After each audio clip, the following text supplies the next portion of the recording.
The following is a presentation of the BellyUpSports Media Network. The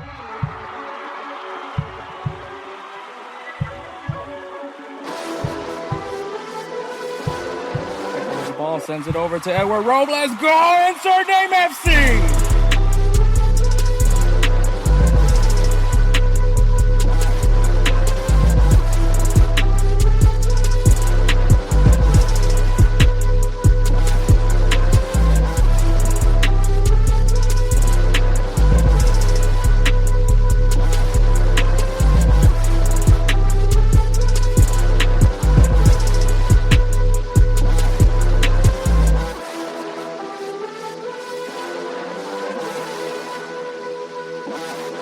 Let's go! Insert name FC! What is up, everybody? My name is Hector Flores, host of the Insert Name FC podcast, a member of the BellyUpSports Media Network. You can find us on all things podcasting, Apple, Spotify, Pandora, wherever you get your podcast fix, you will find us there.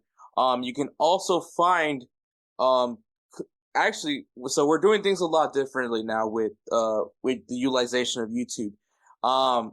You can still listen to the full episode on YouTube because of the fact that we do offer the full podcast. It's just going to be the audio version only, but clips from these episodes. So kind of using the podcast and cutting clips of the episodes. We're going to put them so you can have a shorter video available on YouTube. So that's how we're going to do it. So you can watch those videos either through YouTube at Insert Name FC. Also, if you guys want to know about the jersey bet, it's only going to be on YouTube.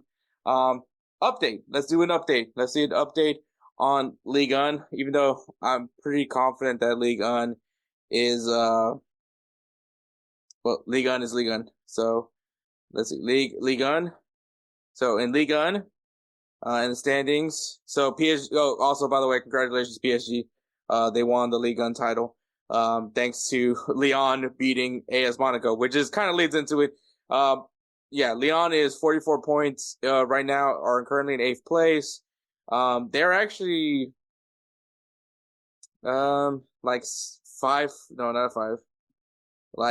points, behind the Europa Conference League spot. So maybe some things can happen there.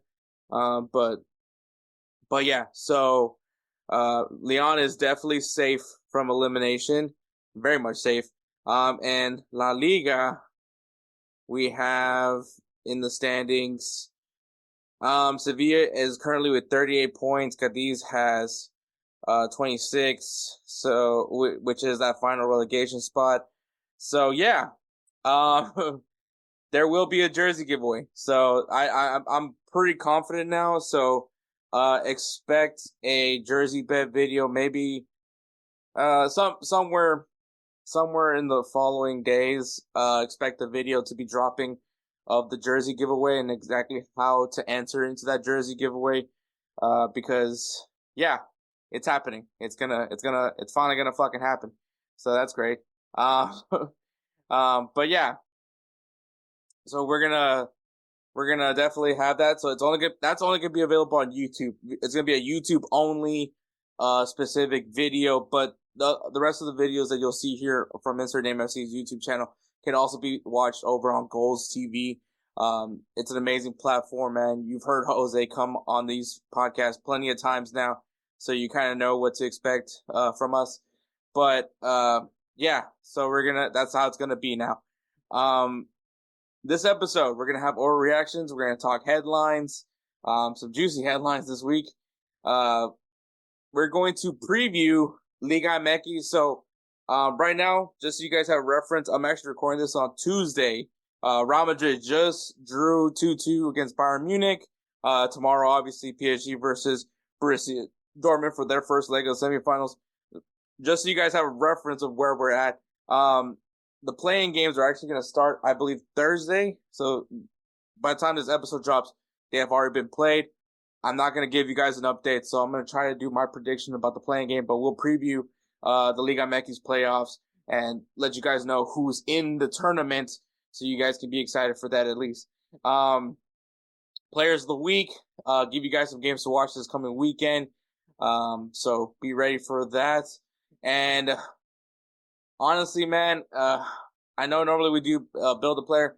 I might talk to somebody for next episode to do build a player with. But we just work has been. So if you guys don't know, I've started a new job, and it's an event production company. So my hours are just fucking everywhere.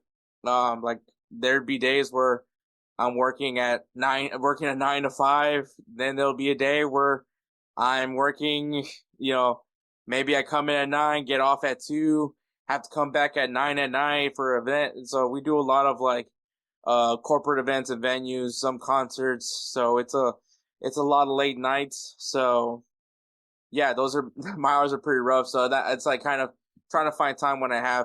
Luckily though, the cool thing about my boss is that he gives us back-to-back days off. So I'm able to so those are kind of when I can take advantage of recording these episodes. But yeah, so kind of working around the schedule to see how best I can do to make sure that there's always an episode being dropped on Friday for you guys. But yeah, man, headlines or overreactions headlines, preview Liga MX Playoffs, players of the week, games to watch, and yeah, so we'll see how we do, man. I'll figure something out for the closing part, but I don't know. Can't promise you anything. But without further ado, man, we're gonna go ahead and take a break and go right into overreactions. Righteous Felon Craft Jerky is the official jerky of BellyUpSports. For over a decade, Righteous Felon Craft Jerky has led the American meat snack revolution by concocting delicious, adventurous, U.S.-sourced jerky recipes for uncompromising carnivores across the country. With 15 different flavors to choose from, Righteous Felon has all jerky lovers covered, and by using promo code BELLYUP, you will get 15% off your purchase at RighteousFelon.com. Do your taste buds a favor today and rip into a bag of Righteous Felon jerky. All right, guys, we are back. All right, overreactions. So I mentioned it as my closing thoughts for last episode was the NFL draft, and I mean, I think the NFL draft definitely has like a very interesting setup where obviously they announce the players and it's really cool and I like it. I don't think that there's any other sport, especially I think it's only in America that does this, but that has like this type of event where, because I'll be honest with you, man, NBA probably not as exciting as the NFL does it. Maybe even the NHL. And at the bottom of that list is the Major League Super Draft, Major League Soccer's Super Draft. I'll look. I'm not. This isn't me like dogging on college soccer by any means, because I'm not going to do that. Especially now that I have gained a lot of understanding of how the importance of what college soccer brings to the table. I think when I interviewed Majib, he explained physicality, and this is an important thing. And I think especially when you're talking about the MLS, that's a pretty important skill to learn, especially if you're going to play in the MLS, especially if you're going to play in CONCACAF. So I think college soccer has its value, and I'm not trying to take that away. My only thing is that I just don't know if there's a draft is essentially the solution to like get that connection, to create that pathway for soccer players. Now, I mean, obviously, if you're not a big, American soccer knowledgeable person, most people know like at least the proper pathway, I guess you can say, is by playing in the academies, growing, developing throughout the academy, graduate from the academy, and then hopefully by the time you're out of the academy, you are playing professionally. At what level, it's up in the air. But that's where most people are familiar with. Here in America, obviously, college sports is very prevalent. And that's just in general, whether you're talking about American football, baseball, basketball, and even soccer. But what I think is different of the other leagues versus the MLS is that MLS has another pathway in the U.S. And I want to specify in the U.S. Because the MLS does offer the academies, and the academies, and of course there's USL. So there's other avenues where MLS can go and get players, and of course the transferring players out from other leagues as well. But beside that, there is no other league that has a different pathway. Most NBA, NFL, MLB, the pathway is very set in stone that you play your sport, and then you enter the draft. Now, baseball is probably a little bit more different because you do have international scouting and international science, but obviously you still draft prospects from like international programs. But I understand also that international signing players from Cuba and the DR and not Puerto Rico, because I believe Puerto Rico gets drafted a lot too, but like I guess not non-US territories. There's still options there. But I think with the MLS, I think what other leagues have that the MLS don't is that the pathway is going through college first. Even like in basketball, where the college pathway, you only have to play one season of college basketball and then enter the draft, which is one thing is that we have like these one and dones, which I mean some people have not necessarily liked the one and done thing, because it's like, if these kids were good enough to go into the NBA, why don't we just let them go right out of high school? So, I mean, similar to like, LeBron James and Kobe Bryant, But I think aside from that, though, I think and I mean, I'm not trying to take anything away, because in basketball, obviously now you have AAU, which has now been a big thing, but that is more of another scouting opportunity for college programs, because in the end of it all, you still have to play some college basketball in order to get into the NBA. So the pathway is still there, where you go from high school or club. I feel like that's a good in between, where there's high school and club ball. Then you go to college, play whatever to your now you're draft eligible, and then you go pro. And I think it's a very simple. The path is the same throughout the major sports here in the U.S. When I say major sports, I'm talking about American football, baseball, basketball, like those sports. NHL, I can't tell you anything about hockey in the United States, so I'm not going to even try to explain that, because I have no idea. But as far as those three sports, the pathway is clear. Whereas you play to get your attention from a college. The college then gives you a scholarship. You then play for that college. Obviously, there's the transfer transfer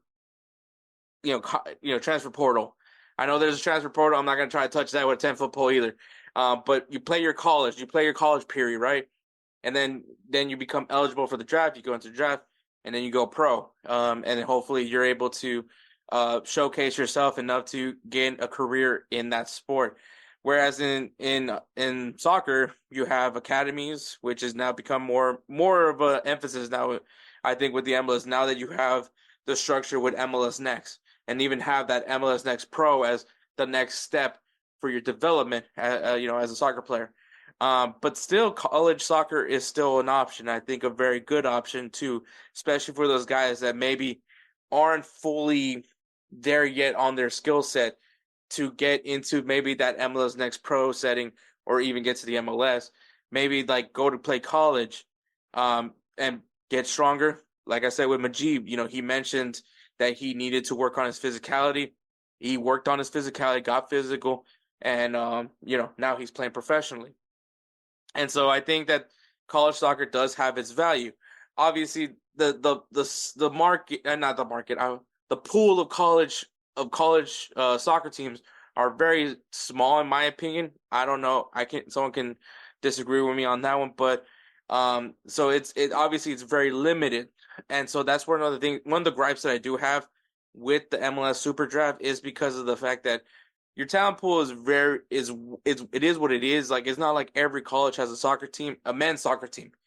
Not every college. And I think that's also my argument for why women's soccer is so well done here in the U.S. is because you have so many college programs, so you have a larger talent pool. So you're getting a larger size of players to look and analyze, and to decide whether or not you're going to bring them on with the U.S. program. And I mean, a lot of these players also play for other national teams as well. So I don't want to just say that college soccer is only benefiting U.S. soccer, because I think it's actually benefited other countries as well.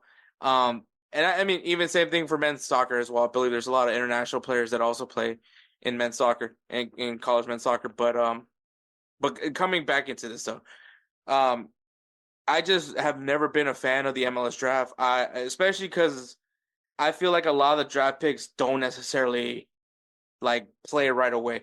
You know, in football and basketball, and baseball. Well, maybe not baseball, but in NFL and basketball, we're seeing more and more of these guys that are getting drafted, especially very early draft picks. Like we're talking about like top 10 draft picks that, or if you're in the NFL, first round picks. In the NBA, I would say like the top 10 picks.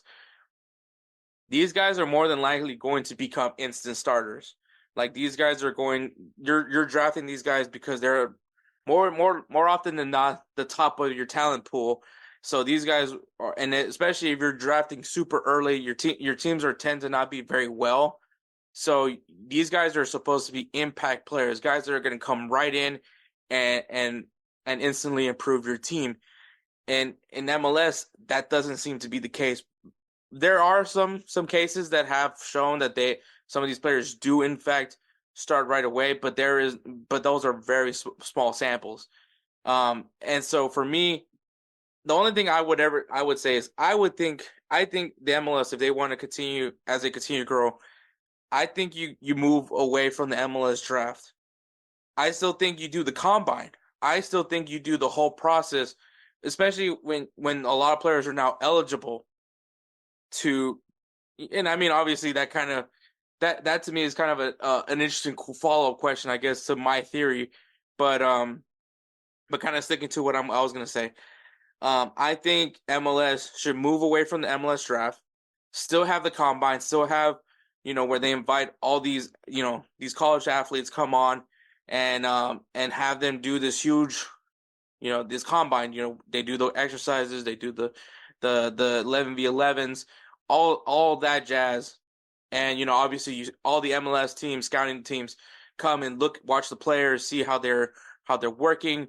And instead of doing a draft, I think that MLS should just allow for teams to go after the players that they want. So offer them contracts. So not necessarily because then now we're just going after who we want. And whoever the player ends up, and then also this gives freedom, more decision for the player. Now this guy can decide, is this a good fit for me, or is this this team a better fit? So I think that it gives more power to the players, which I'm all for that. But it also, it means that now these MLS teams that just because you have the earlier pick, just because you don't have that pick that the team's gonna have, you can still have a shot at getting that player. Because at the end of the day, it's all about getting the best players that fits your team and fits your style. And I think that that's what we should be doing more so. So while I think college soccer is still a great resource to go get players, especially, with the salary cap and with that as an issue, or depending on how you view the salary cap. But I think if you have an open combine, allow the MLS teams to go after the players that they want to go after, I think it'll be a better resource. Because even then, and the only reason why I mention this is because kind of using Majib as an example again. Majib played college soccer, played, I believe, 4 years in college soccer, and the Dynamo just signed him back. And I actually recently, I believe Sargent, another player that went through the Dynamo Academy, he played college soccer and now is back with the Dynamo and signed with the team. So I think that it would even be greater is MLS puts an initiative on it. Hey, I don't know what would need to be done, but I think a good initiative would be, hey, if you guys sign some college athletes, we'll we'll do something for you. We free up this amount of space on your side. I don't know. I'm just saying that, like, we need a because, like, I think the problem with the MLS draft, at least in my head, is a lot of these players don't necessarily play with the teams they get drafted by. And I think prime example is the kicker for the Dallas Cowboys. The dude was a draft pick. He was drafted in the MLS Super Draft. It didn't pan out for him, and now he's probably one of the best kickers in the NFL's history right now, potentially. Now let's not go too crazy, but it happens, right? So why don't we? And I'm not saying that, if we had this open combine, maybe somebody would. No, I'm not saying that either. But I'm just saying, like, let's get rid of the draft. Let's still, like, put an emphasis on scouting college athletes, because I do think that there is a benefit to college soccer. More now that I understand college soccer a little bit more, I understand that there is an importance to it because of the physicality, and I think that does help out for the MLS, especially when you're competing in CONCACAF, because CONCACAF is just a physical league. It's a physical confederation, and so I think that helps. And that, I just need to see an initiative where these college athletes are playing, though, and that's the thing that I think, to me, is very important, especially when we're talking about letting the players choose where they go, because I want them to go to a place where they're going to play, a place where they're going to get minutes and opportunities, even if it's just an MLS Next Pro contract. But, give them the options. And I would even open up the combine to not only MLS teams, but also to the USL. Like, the USL can also go in there and find players, not having to look as like, oh, look at this, former MLS player now playing with the USL team, and kind of making it look like USL can't get their own players. And I'm not, there's a whole issue going on with that with MLS and USL right now. But I'm just saying, like, I think that there's better ways and better options to go about with when it comes to the MLS, when it comes to acquiring players, because I think what MLS has versus the other leagues is that they don't have multiple pathways to come to the MLS. And so, whereas each other league, NBA, NFL, MLB, there's a clear pathway and to get to where you want to go. And I think MLS is very unique to it. And that's the reason why I think an MLS draft is just not like the end-all be-all solution. I think it's a great option. I think the real solution is developing your players through your academy. But once again, I think that there is something that college soccer offers that MLS academies can't offer, and that is improving physicality. And I think that, there's kids in the academies that maybe are very good, but they're just missing that one thing, and college soccer can help them develop more. And then, who knows? They come back, they're a better player and can be more beneficial to any MLS team that sees them to be fit for their team. So that's just my thoughts about it. I'm excited for the NFL draft. I was happy that the Texans drafted 2 guys from USC. And the new Texans jerseys, I am in love with them. So I definitely want to get me some jerseys after I deal with the other financial crap that I'm dealing with, especially now that I lost that stupid jersey bet. But we'll see. But that is my overreaction. Hopefully you guys tend to agree or disagree with me. So we'll see what happens there. But all right, headlines, man. Arne Slot is set to become the next manager of Liverpool. Now, what the hell? So if you guys don't know, Arne Slot is the current manager of Feyenoord, but he is slotted, no pun intended, to be the next manager for Liverpool. He's had about 4 seasons now under his belt, mostly with the Dutch league, I believe with AZ Alkmaar and with Feyenoord. And in his time in 4 seasons as a manager, he has a total of 128 career wins, has won the Dutch league title and the Dutch Cup once. So, which the Dutch Cup was actually recently. And I mean, if you guys seen how Feyenoord's been looking, they've looked pretty solid. Take their I'm sure a lot of people are kind of scared because of the Eredivisie, because of the fact that, Ten Hag was over there, the Eredivisie was dominating with Ajax, and now he's here in the Premier League, and that's how it's going. But But I don't know. I think for the argument for Feyenoord though, you are talking about when last year. I mean, Ajax was still very much Ajax. I don't know what's going on this season, but Ajax was very much Ajax last year, and Feyenoord did very well and competed very well. So I don't think that there's an issue, at least with that. And then obviously winning the Judge Cup. And I mean, I think that Eredivisie is a great league for development, and I think it's important to consider that. Now his formation is a little bit different from Jurgen Klopp. He still uses a 4-3-3, but he is more defensive minded, whereas Klopp has an attacking 4-3-3. But when it came to Jurgen Klopp, like, what did he think about it? He's actually for it. He's actually for it, and this is a quote from him.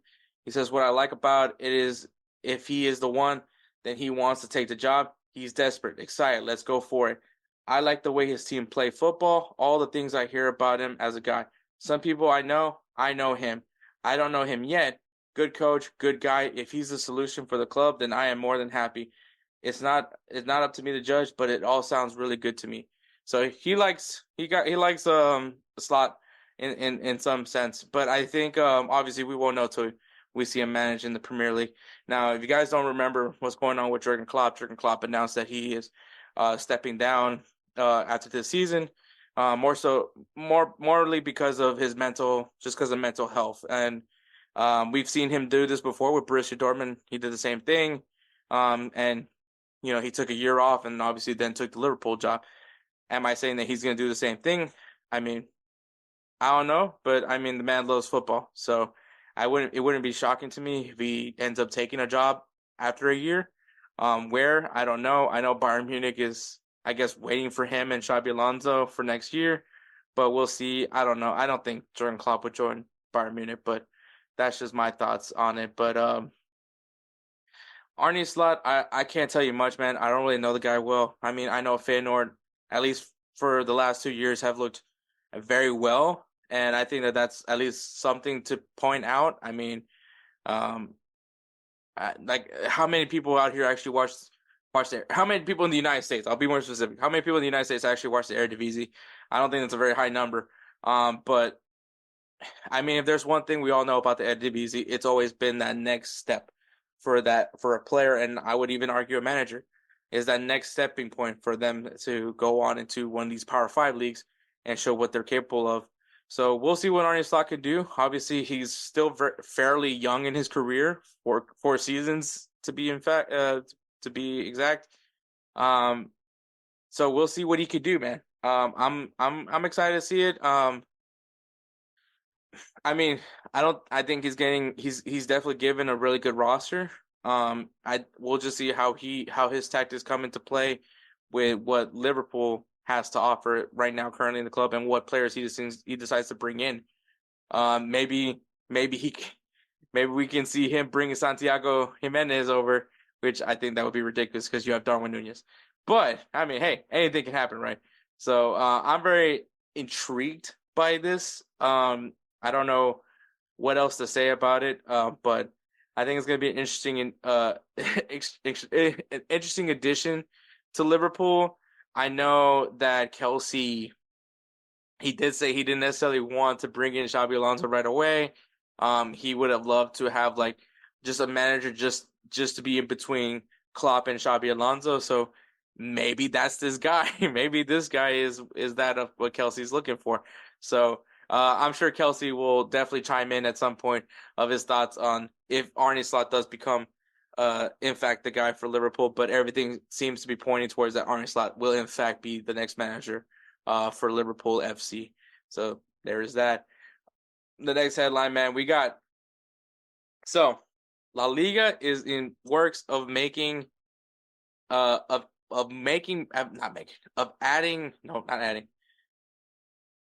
Liga is planning to have competitive matches, be played in the US for the season of 2005-2026. And if you guys are wondering why that season, well, that season will lead to the 2026 FIFA World Cup, which will be held here in the US. So it's just another thing to build the hype around. I think that's mainly the goal, is to build hype and grow more of a fan base here of specifically La Liga. I know some people are probably a little irritated about like, oh, how are they going to play games over here in the U.S.? Well, I mean, like, in some sense, they're taking a page out of the NFL. Yeah, I'll probably even argue the MLB because NFL and MLB have had matches internationally. Obviously, we've had MLB has had a game in London. Actually, as a matter of fact, NFL has had many matches in London, and also have played in Germany. So there's been and I believe they're actually expected to be playing in Spain pretty soon. So I think it has worked for the NFL and the MLB. Like there has been uh, a lot of fans have shown up to those games. So I don't think it's ridiculous that La Liga is like, we could probably do that in the U.S. because I mean, let's look at the matches that have been played here in the U.S. They've had great crowds. Obviously, there's a lot of people that love La Liga, specifically Barcelona, Real Madrid, and I'll even throw Atletico Madrid in there as well. So there is a fan base here. I think if La Liga is able to bring in, and obviously have to somehow find a way to bring those teams in to watch, for those matches to be more exciting. Obviously, the downfall is the fact that this is taking away some home matches away from one of these teams, and it's a crucial home match. Especially depending on what that match is going to decide. So, I mean, I could see some people maybe complain for that logic, and I totally get that part. But I think that this would be a great opportunity for La Liga to gain more fandom, to continue to grow the hype around soccer here in the U.S., especially when we're going into the FIFA World Cup that season that they're planning on bringing it in. So I think it is a very beneficial idea. I think it's a smart move. I'm sure my fan brain, if Real Madrid loses a home game, probably be pissed off about it. But then maybe they could change my mind if they play one in Houston, specifically a Real Madrid match in Houston. So this isn't the first time a La Liga team tried to bring a competitive match here in the U.S. As a matter of fact, Barcelona did attempt to have a match against Girona be played in Miami in 2018. FIFA and U.S. Soccer blocked it, which was crazy to think when that, because then they got sued. They did get sued for that. And because of that, I feel FIFA and U.S. Soccer is definitely going to back off a little bit, which increases the likelihood that these matches will in fact be played. So Javier Tebas, who is the commissioner of La Liga, he stated, "I don't know, but this time La Liga will play official matches abroad. I think it could be in 2025 and 2026 season. The official match in the U.S. will strengthen our position in the North American market, which is the second for La Liga after Spain. After very competitive leagues are coming, so we can't always do the same thing. They would overtake us." Like I said, this isn't a really crucial moment for La Liga. I had no idea that the U.S. was like the second market, which didn't expect that to happen. But I think, I guess U.S. is like very massive, but it is important, I think, to continue to grow the game here in the U.S. And I think, as much as I would love people to go watch MLS matches and USL matches, the reality is that's just not going to happen. And I think the best way to do it is having these La Liga matches, having Premier League matches, having Bundesliga, Serie A matches, Liga matches. There's rumors that Champions League might be played here in the U.S. at some point. So it's like it's just I think the world is understanding of the potential that the U.S. has in growth of soccer or football, however you want to call it. And I think that's going to be an important thing going down the road. Do I see it happening? Yes, I definitely do. Am I going to be against it? I think the only way I'm going to be against it is if it hinders Real Madrid in by any means. Then I might blame this dumb thing. I might call this thing stupid, but till then, I think this is a brilliant marketing strategy. I'm never going to hate on teams for choosing to do these tours of any caliber, even when Inter Miami did it, because obviously the money makes sense. When money is the objective, then that's definitely the way to go about it. So I agree with that 100%.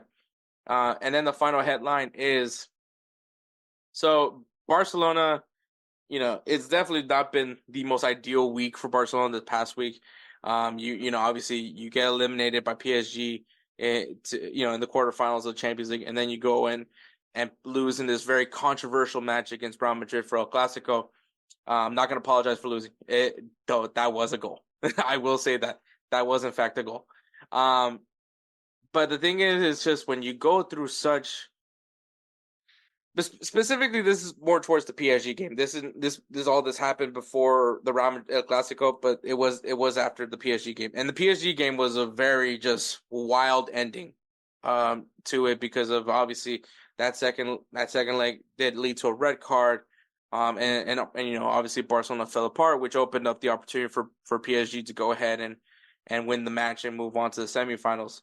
But obviously there's a way to approach things and not cause controversy. And unfortunately, Ilkay Gundogan did not understand that, because in the press conference, he did speak out. He felt like, obviously Barcelona did give the game away, which they did. But the thing that you shouldn't ever do is criticize your own teammates, at least in a press conference. If you have something to say, keep that in the locker room. I don't know why he felt the way to have to speak out. And specifically, it was towards Araujo, who did get a red card, saying that I'd rather give up a goal than lose. I don't know, or give Ter Stegen a chance to make the save. I don't know the logic behind it. I think Araujo did what he had to do. I do think that it wasn't necessarily a red card, but that's just me. But why are you calling out your teammates, bro?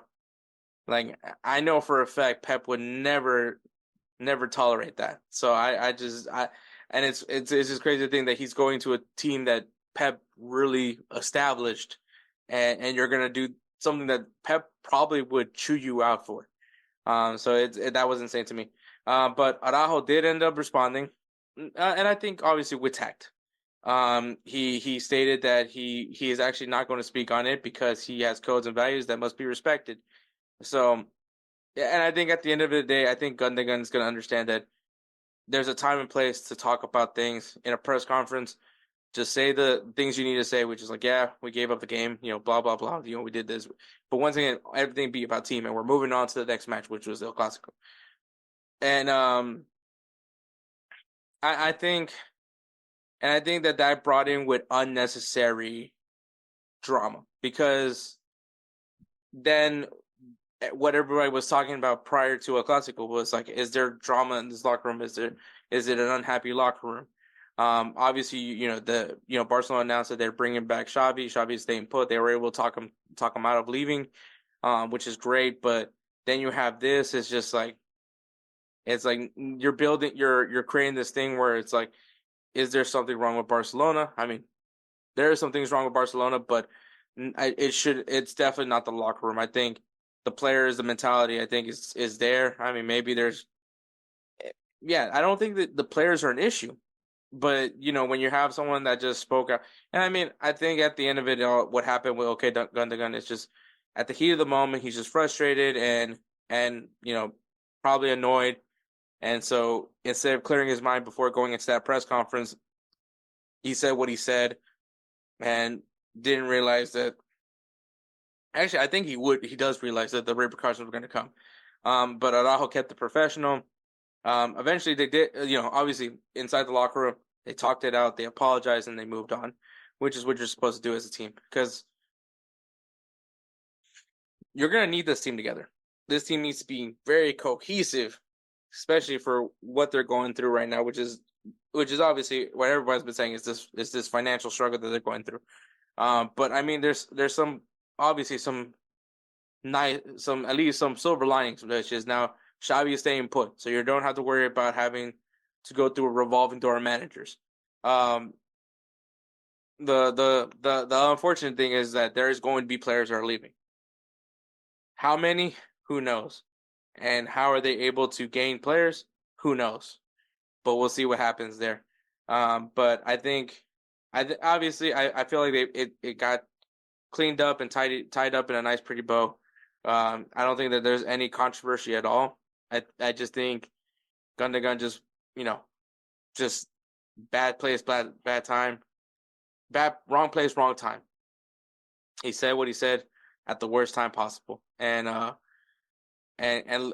clearly it maybe wasn't a distraction, but if you're an outsider's perspective, especially after losing El Clasico, you would think, yeah, that was a distraction.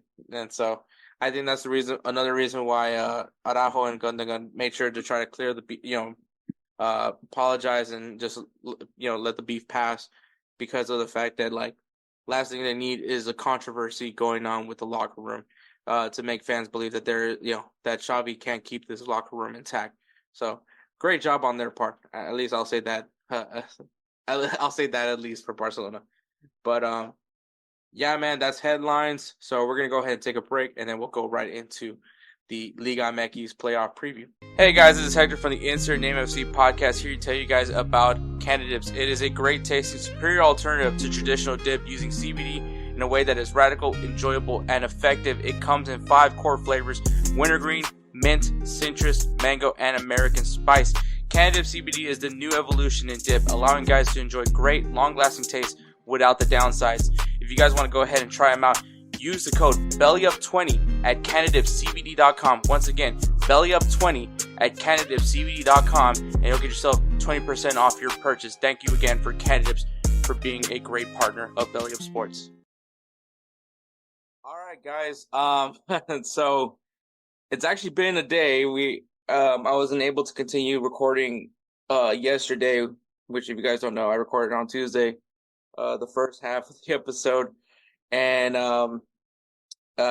some things came up, so I couldn't continue on the recording. But here we are. So it is now Wednesday. So it's going to be a very, very fun day for me, because I'm going to be doing a lot of editing. So I'm looking forward to it. But let's go ahead and keep going with this episode. So the 2024 Clausura for Liga MX, the regular season has been concluded. So now we're moving on to the playoffs, specifically the play-in part of the tournament. So if you guys don't truly understand Liga MX, at least this new playoff format, so we did talk about this for the Apertura playoffs, but we'll go ahead and re-explain it again. So previously they had a classification period where teams from 5th all the way down to 12th would have a face-off, a one-game playoff to see who's going on to the quarterfinals. That is no longer what they're doing in Liga MX. What they're doing now is similar to the NBA. So if you watch the NBA, you're probably very much familiar with this, is a play-in round. So 1st through 6th automatically qualifies for the quarterfinals, and 7th through 10th do the play-in. So very similar to the NBA, where 7 and 8 play against each other to see who gets the 7th seed. And then 9th and 10th plays a game to see who will play against the loser of that 7th and 8th seed matchup to secure the 8th seed. We've already talked about this, but just at least you should have heard Kelsey's thoughts. But just to reiterate, it seems kind of dumb that, especially if whoever has, because you're going to have to go up against the 1st and 2nd seed, because you're 7-8, so you're going to have to face that seed. You've already played an additional match if you're that 7th seed, and then you play 2 matches if you're that 8th seed. So you're going in more exhausted than the other teams are. At least that's the argument. I'll debug that a little bit. I think the 2 games kind of sucks. The 1 game, I don't think so much. Obviously this goes back to my love for baseball, where the old format for the playoffs was that there was a one-off wild card game between the 2 teams that weren't division winners, and I liked it. A lot of people were like, "Oh, it's an unfair advantage." Yeah, but I think that one game isn't going to put you in a disadvantage by any means. Actually, in baseball, we've seen plenty of wild card teams go ahead and win the whole damn thing. So I think that that's an invalid argument. But anyways, back to soccer, back to Liga MX. Before we go into the play-in rounds, though, we'll go through so far the finish of the regular season for the Clausura for Liga MX. The fair play winner, which is the team that played the cleanest, it goes to Mazatlan, but they're not in the playoffs, so clearly it's not an award you want to win.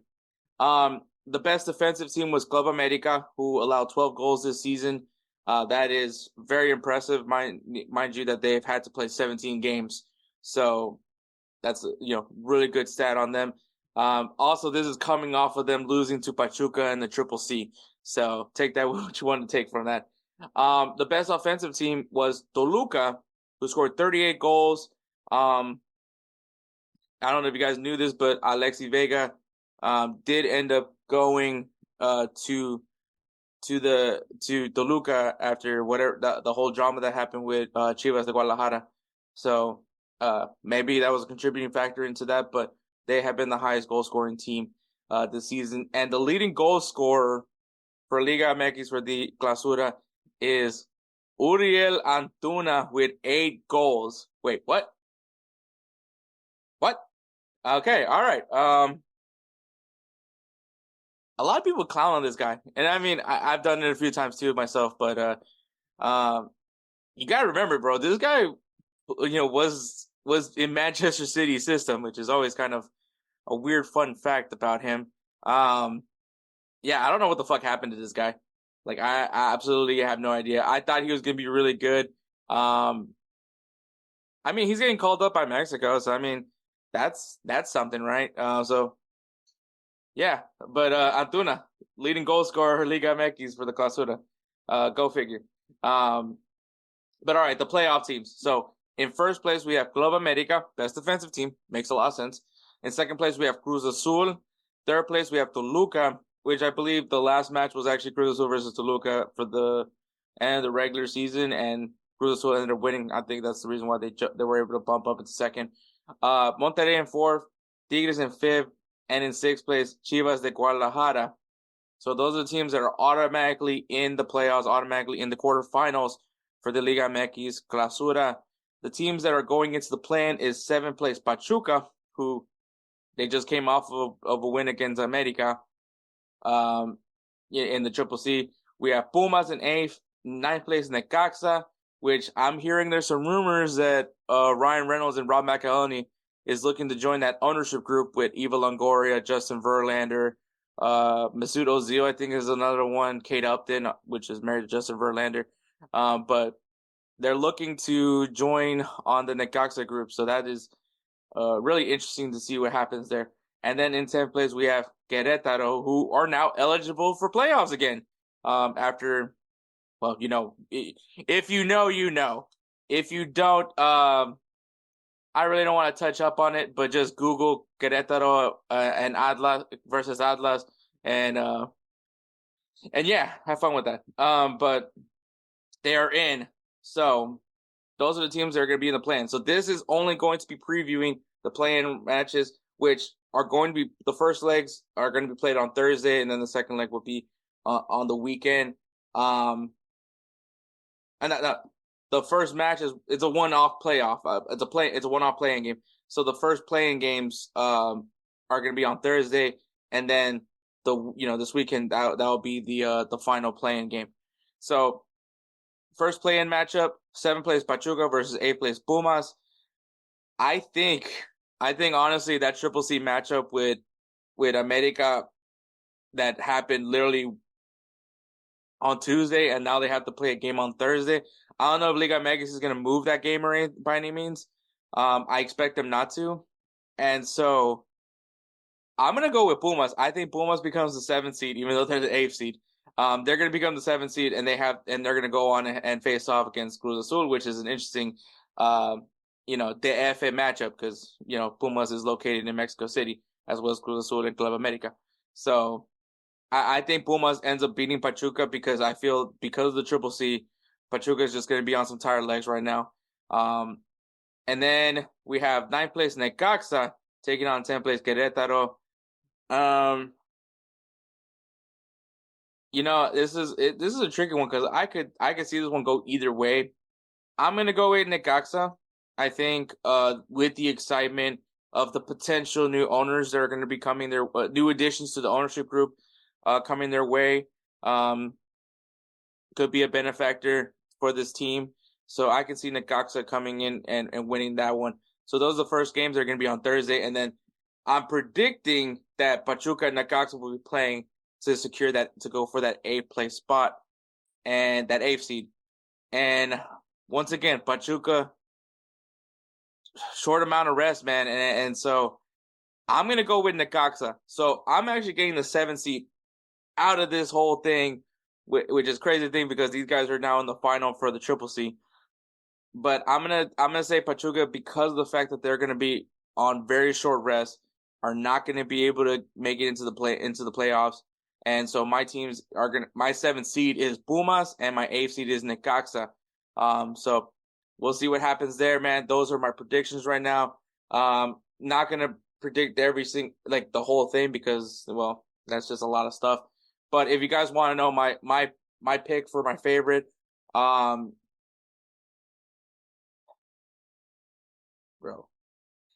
man, I just realized this. We're gonna have Monterrey and Tigres for the quarterfinals, so that's gonna be fun. Honestly, my favorite going into this thing is gonna be America. I hate picking America, but America, very sound defensively. They're Azteca is a fortress. Everybody knows that. So I can see them go and make and double, have a repeat, go back to back on Apertura and Clausura for this season calendar. So I think that's where I'm going with. I'm gonna get my favorite right now is gonna be Club America. We'll see how that tournament goes, but like I said, just to reiterate, my 7th seed going in from the playing rounds is going to be Pumas, and my 8th seed is going to be Necaxa. That means Pachuca will be eliminated from the playoffs. So there is that. But all right, guys, Players of the Week is brought to you by SeatGeek. SeatGeek is an amazing ticketing site app, however you use it. An amazing grading system using colors. If it's red, that means look somewhere else. You're going to find a better deal elsewhere. And green, being that this is a great deal, go ahead and buy it. It's so easy to use. I love using it. I buy a lot of my tickets through SeatGeek. And if you guys want things to be a little bit sweeter for you guys, well, if you guys use the code BellyUpSports at checkout for your first purchase at SeatGeek, we'll take $20 off your first purchase. So thanks once again, SeatGeek, for being the presenting partner of Players of the Week. Edwards Player of the Week is Hakan Çalhanoğlu, who scored 2 goals in Inter Milan's 2-0 victory against Torino, which secures the Serie A. So congratulations to Inter Milan for winning the Serie A. A lot of people doubted y'all, and y'all proved them wrong. So there you go. Very strong season for Inter Milan, by the way, in the Serie A. So very solid pick. And my Player of the Week is Harry Kane, who scored 2 goals in Bayern Munich's 2-1 win against Frankfurt. Obviously, at this point, Bayern Munich is just playing for pride and staying in form going into this semifinal with Real Madrid, which they drew 2-2. So we'll see how that second leg is going to go for Bayern Munich. But Harry Kane still doesn't want to go empty-handed this year. Let's be honest. That's what's happening right now. But congratulations to Çalhanoğlu and Harry Kane for being our Players of the Week. Once again, go to SeatGeek.com. Use that code BellyUpSports to take $20 off your first purchase at SeatGeek. All right, guys, we got some games to watch this weekend. All right, in MLS, we got Inter Miami versus New York Red Bulls. It is a rematch of that game that happened in the rainy day, the day that the Red Bulls won the Sportsmanship Award for giving those kids those rain jackets. But we'll see how Miami responds. I'm expecting to see Messi. So it might not bode well for the Red Bulls. And then Vancouver versus Austin FC. Now, if you guys have seen me on Wake Up MLS, you guys heard what Hernan sipping the Kool-Aid now, guys. Hernan from We Are Austin Fan TV. He's sipping the Kool-Aid a little too hard, if you ask me. I feel like we rated Austin FC a little too high. I might be a little bit biased just because it's Austin FC and I'm a Dynamo fan, but he's sipping the Kool-Aid, man. I need him to calm down a little bit. I'm hoping Vancouver can do that, just that, especially because Austin's going into Vancouver, BC place, which is one of the toughest places to play in MLS. So I'm hoping that that's going to help, take a little bit off that chip on their shoulders over in Austin FC. But we'll see what happens, man. Liga MX, we just previewed the play-in rounds. That's what's happening this weekend, so go ahead and check it out. In Ligue 1, we have Metz versus Stade Rennes and Brest versus Nantes. Bundesliga, VfB Stuttgart taking on Bayern Munich. And Eintracht Frankfurt taking on Bayer Leverkusen, because Bayer Leverkusen has yet to receive a loss. So we're still tracking that down, man. Also, VfB Stuttgart and Bayern Munich, that's just a juicy matchup that's going on. Two teams. Some people keep trying to say that Bayern Munich is trash now, but Bayern Munich is still playing well. It's just that this is not. I think it's just because we're so used to Bayern Munich being like this dominant force to have already won the league by April that this is where we are. But yeah, in the Serie A, we have Monza versus Lazio and AS Roma versus Juventus. Very juicy matchup there. In La Liga, we have Girona versus Barcelona and Valencia versus Alaves. So really good matchup there. In the Premier League, we got Arsenal versus Bournemouth, Manchester City versus Wolves, and Liverpool versus Tottenham. I know everyone's saying that Liverpool is officially out of the race. I am not going to. Anything can happen, man. So I'm not going to necessarily take them all out of that race just yet. But we'll see what happens there. But that's all I really got, man. That is some great matches. Of course, it's not all the matches that are being played this weekend, but if you guys need a really good beginner's guide, well, there you have it. So we're going to go ahead and take one more break, and then we'll go ahead and wrap this show up. Are you ready to elevate your sports betting experience? Look no further than DraftKings Sportsbook. Why choose DraftKings Sportsbook? Unmatched variety. Bet on your favorite sports leagues or discover new ones to follow. Live betting. Test your instincts and feel the adrenaline as you bet in real time while the game unfolds. Promotions and boosted odds. DraftKings keeps the excitement going with a range of promotions, odds boosts, and special offers. And a user-friendly interface. Whether you're a seasoned bettor or new to the game, DraftKings' intuitive platform makes placing bets a breeze. Ready to dive in? BellyUpSports has partnered with DraftKings Sportsbook to give you an exclusive offer. Sign up at dkng.co/BellyUp150 and new customers will get $200 in bonus bets instantly when they bet $5 or more. Don't miss out on this opportunity to take your love for sports to the next level. Sign up today and let the games begin. Please gamble responsibly. 21 years or older. Eligibility restrictions apply. See website for details. All right, guys. I don't know what I want to talk about, honestly, but yeah. I don't really have a really closing thought, man. I think I just want to take some time and just be thankful for BellyUpSports and also for GolzTV, man. I mean, BellyUpSports.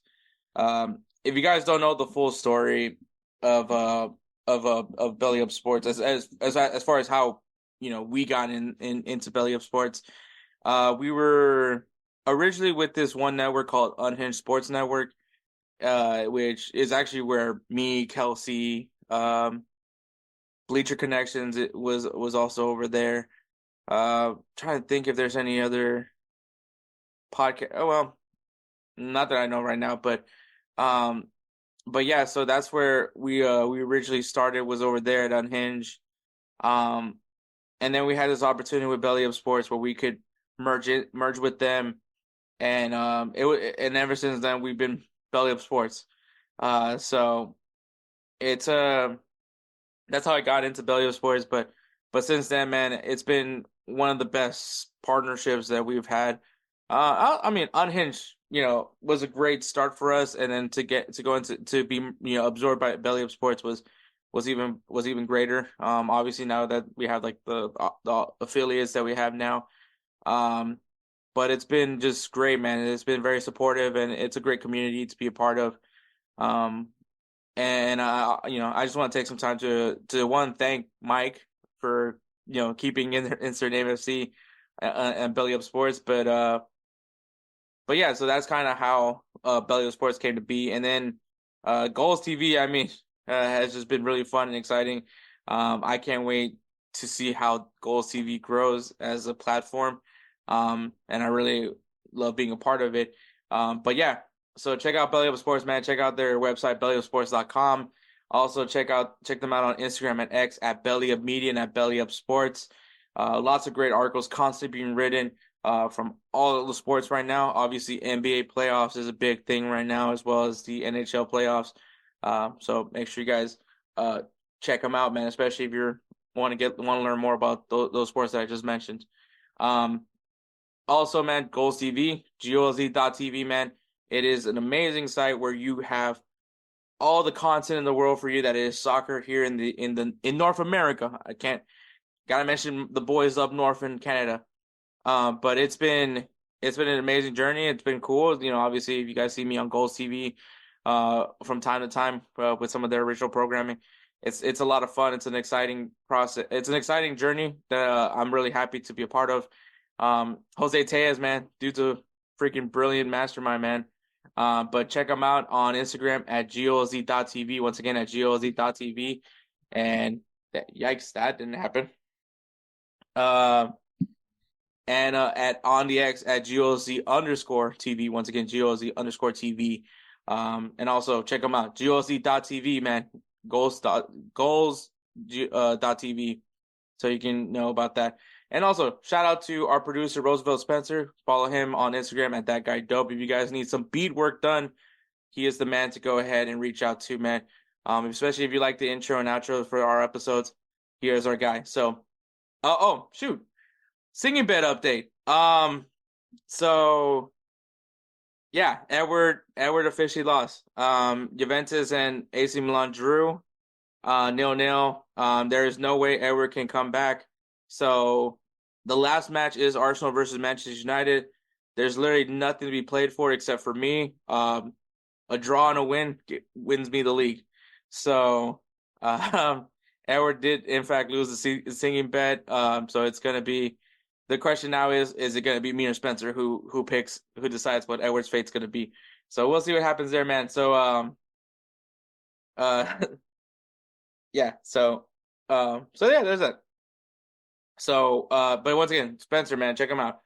Thank you so much for listening to episode 173. Catch us next week for episode 174, where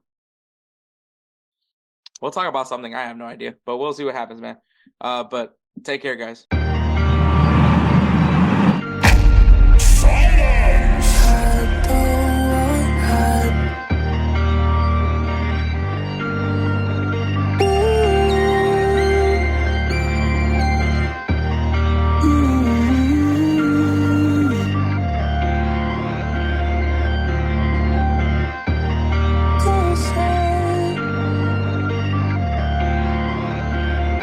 Where's that guy?